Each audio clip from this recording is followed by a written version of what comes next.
નમસ્તે ગુરુજી. નમસ્તે બાળકો. ચાલો બાળકો, આજે આપણે સૌપ્રથમ પ્રાર્થના કરીએ, પછી હું તમને એક ખુશીના સમાચાર આપવાની છું. મજા પડશે. પણ પહેલા પ્રાર્થના. ચાલો પ્રાર્થના શરૂ.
Okay, 1, 2, 3, 4.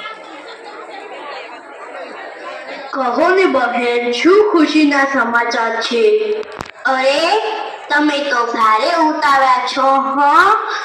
જો આપણી શાળામાંથી આ વર્ષે એક પર્યટનનું આયોજન કરવામાં આવ્યું છે. મજા પડશે. પણ બહેન, આપણે પર્યટનમાં ક્યાં જવાનું છે? આપણે અહીંથી એટલે કે અમદાવાદથી બાલારામ પર્યટન માટે જવાનું છે. બાલારામ આમ તો બહુ દૂર તો નથી, પણ એક રાત ત્યાં રોકાવું પડે એમ છે. પણ બેન, આપણે ત્યાં શામાં જઈશું? આપણે ત્યાં આગગાડીમાં જવાનું છે. પર્યટન ફરજિયાત નથી. જેને આવવું હોય તેમને 2 રૂપિયા ફી લાગે અને ન આવવું હોય તેમને 2 દિવસ રજા મળશે. સમજ્યા? હા બેન, સમજી ગયા. તો ચાલો હવે પોતપોતાના વર્ગમાં જઈએ.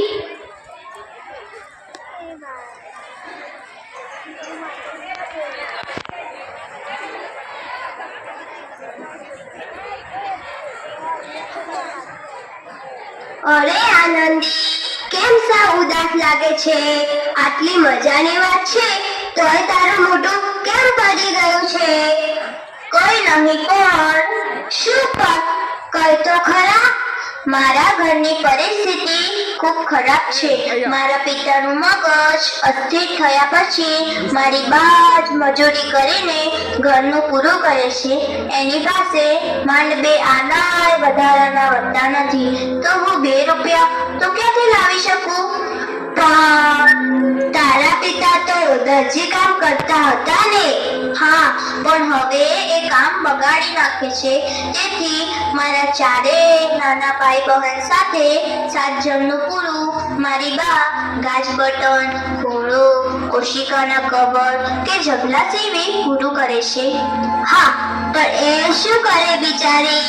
વધારાના સમયમાં તે આપણા ગામના પેલા લેડી ડોક્ટરના ત્યાં કચરા, પોતું ને પાણી ભરી થોડો ખર્ચ નિભાવી લે છે. હશે, ચાલ, બધું સારું જ થશે.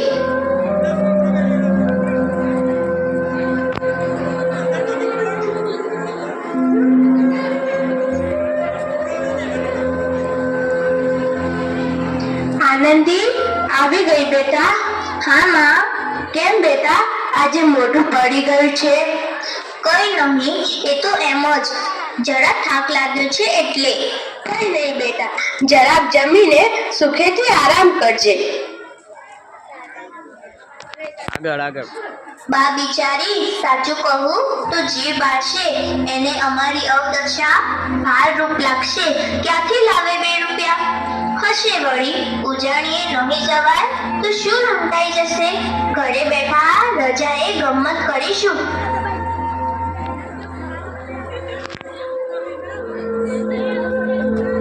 વચ્ચે બેટા.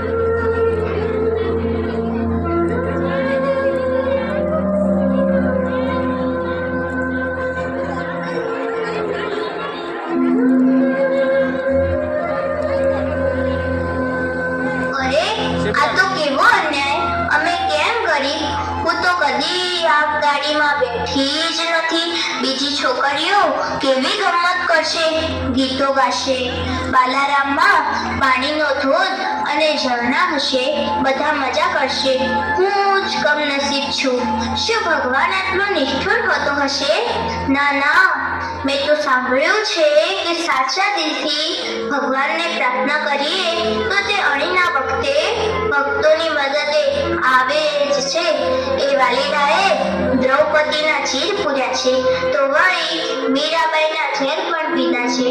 12 વાગે જન્મ લેનારો એ કાળિયો ઠાકોર મારી પ્રાર્થના રાત્રિના 12 વાગે જરૂરથી સાંભળશે.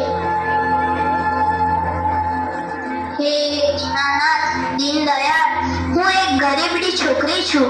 ધન દોલત, હાથી ઘોડા, હીરા મોતી કે હવેલી મહેલ મારે નથી જોઈતા. હું તો માંગુ છું ફક્ત 2 રૂપિયા. ને તું તો કનૈયા નરસૈયાની હુંડી પૂરનારો માતા લક્ષ્મીનો સ્વામી છે. આટલી રકમનો તારે શું હિસાબ છે પ્રભુ? હે કાળિયા ઠાકર, ગમે તે રીતે 2 રૂપિયા અપાવે તો તારો ઉપકાર ક્યારે નહીં ભૂલું પ્રભુ. આ ગરીબડી છોકરીની લાજ રાખજે.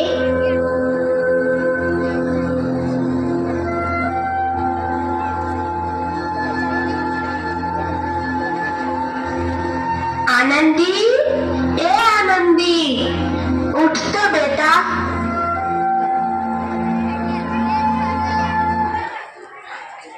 જલ્દી તૈયાર થઈ જા, હું ડોક્ટર બેનના ત્યાં જાઉં છું. બા, હું પણ આવું છું, તને બનતી મદદ કરીશ.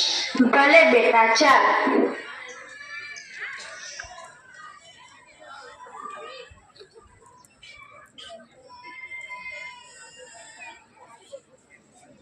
આનંદી, હું વાસણ કરી દઉં છું. ત્યાં સુધી તું જરા બેનની ઓફિસમાંથી કચરો વાળી દેજે. હા બા, હું વાળી દઈશ, ચિંતા ન કરતા.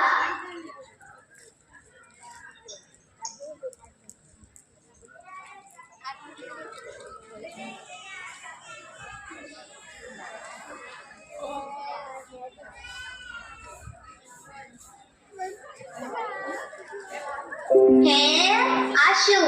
આ તો 2 રૂપિયાની નોટ છે. નક્કી ભગવાને મારી પ્રાર્થના સાંભળી આ નોટ મૂકી છે. વાહ મારા પ્રભુ, વાહ! હવે હું ચોક્કસ પર્યટનમાં જઈ શકીશ. લાવ, હવે પાણી ભરી દઉં છું.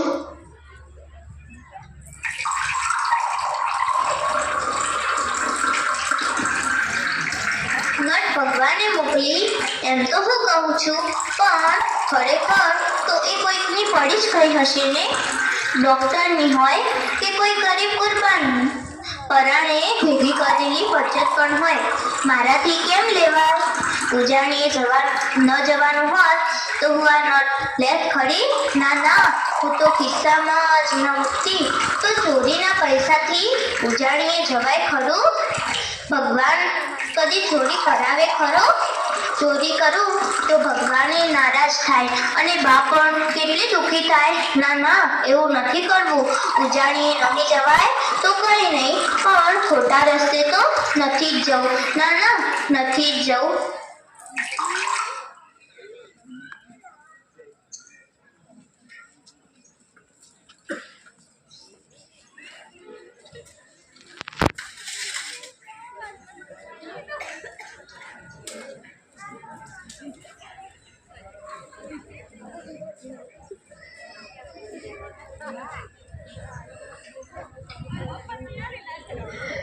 અરે મંગુભાઈ, કેમ આમ દોડાદોડ કરે છે?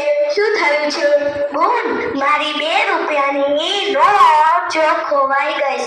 કાલે હોજે હું ઓય દવા લેવા આવી હતી. ત્યાર બસ ઘેર જઈ જોયું તો મળતી જ નથી. મારી ગરીબની મૂડી હતી. છોકરાઓને દૂધ પાવા 2 રૂપિયા મૂકી રાખ્યા હતા. અરે મને તો ક્યાંય મારા જોવામાં આવ્યા નથી. રસ્તામાં ક્યાંક પડ્યા હશે, ત્યાં શોધજે.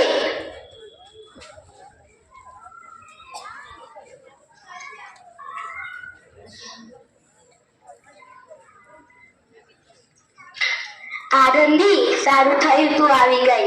પેલી મંગુબાઈ હમણાં આવીને કહેતી હતી કે એની 2 રૂપિયાની નોટ ક્યાંક ખોવાઈ ગઈ છે. તને જડી છે આનંદી? મંગુ બિચારી ગરીબ છે. માંડ 2 રૂપિયા ઊભા કર્યા હતા. પાછું એમય થાય છે કે કોણ જાણે એ જૂઠું બોલતી હોય.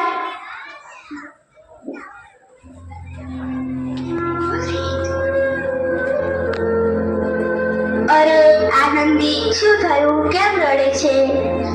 બેન, મારી શાળા પર્યટનમાં જવા મારે 2 રૂપિયાની જરૂર હતી, પણ મારા ઘરની પરિસ્થિતિ ન હોવાથી મેં દુઃખી થઈ ભગવાનને પ્રાર્થના કરી અને સવારે તમારી ખુરશી નીચેથી આ નોટ મળી. તો તે નોટ રાખી કેમ ન લીધી? કોઈને ઓછી ખબર પડવાની હતી? પાછું કોઈએ તને જોઈ પણ નહોતી ને? હા બેન, પણ ભગવાને તો જોઈ હતી ને. આવા ચોરીના પૈસાથી આનંદ કેમ આવે? મંગુને દુઃખી કરી હું સુખી ન થઈ શકું. ચોરી કરું તો ભગવાને નારાજ થાય. તેથી આ નોટ મંગુબાઈ સુધી પહોંચતી કરી દેજો. વાહ આનંદી, વાહ. તું ધનથી જરૂર ગરીબ છે, પણ મનથી નથી હો. તારા સંસ્કારો એ તારી સાચી મૂડી છે. લે આ 2 રૂપિયા. તું સાચું બોલી, એનું ઇનામ. સાચું બેન, હું આ નોટ શાળામાં જમા કરાવી દઉં? અરે હા હા, કેમ નહીં? આપનો ખૂબ ખૂબ આભાર બેન.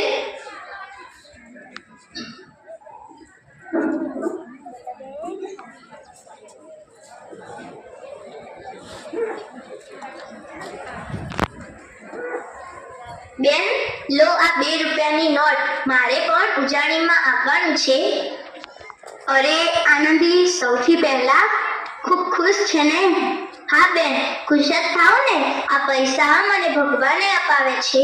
નહીંતર મારા ઘરની પરિસ્થિતિ 2 રૂપિયા તો શું, પણ 2 આના આપવાની ન હતી. બા બિચારી મજૂરી કરી ઘરનું પૂરું કરે છે. મળેલા પૈસા ડોક્ટર બેનને પાછા આપ્યા, તેથી આ તેમણે ઇનામ આપ્યું છે. વાહ આનંદી, તારા જેવી વિદ્યાર્થીની ઉપર મને ગર્વ છે. હવેથી હું તારું નામ માફી વિદ્યાર્થીની તરીકે દાખલ કરાવી દઉં છું. હવેથી તારે શાળાની ફી ભરવાની પણ જરૂર નથી.